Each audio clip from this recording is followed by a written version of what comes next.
ನೋಡಿ, ಈಗ ಯತ್ನಾಳ್ ಅವರು ಹೇಳಿದ್ದಾರೆ ಅಂತಂದರೆ ಅವ್ರಿಗೇನು ಮಾಹಿತಿ ಇದೆ ನನಗೆ ಗೊತ್ತಿಲ್ಲ. ಯಾಕಂದರೆ ಅವ್ರು ಬಿ ಜೆ ಪಿಯಲ್ಲಿ ಅವರು ಒಬ್ಬ ಪ್ರಮುಖ ನಾಯಕರಿದ್ದಾರೆ.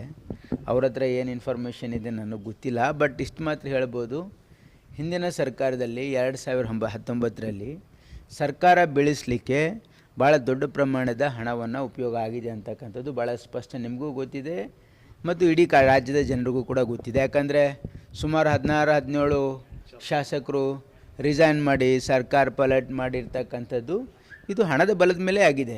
ಹಿಂದೆನೂ ಕೂಡ ಈಗಲೂ ಕೂಡ ಅಂಥ ಪಿತೂರಿ ನಡೀತಾ ಇರ್ಬೋದು. ಯಾಕಂದರೆ ನೋಡಿ, ಬಿ ಜೆ ಪಿಯವರು 4 ವರ್ಷ 2019ರಿಂದ 2023ವರೆಗೆ ಈ ರಾಜ್ಯವನ್ನು ವ್ಯವಸ್ಥಿತವಾಗಿ ಲೂಟಿ ಹೊಡೆದಿದ್ದಾರೆ.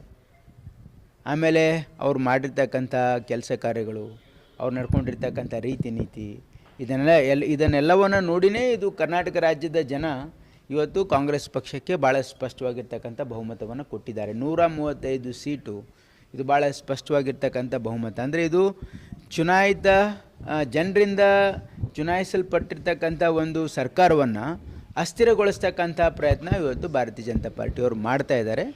ಇದು ಸಂವಿಧಾನ ವಿರೋಧಿ ನೀತಿಯಾಗಿದೆ. ಮತ್ತು ದೆಹಲಿಯಲ್ಲಿ ಕುಂದು ದೊಡ್ಡ ಮಾತಾಡ್ತಕ್ಕಂಥವ್ರು ಇದನ್ನು ಅವ್ರು ಗಮನಿಸ್ತಾ ಇಲ್ವಾ?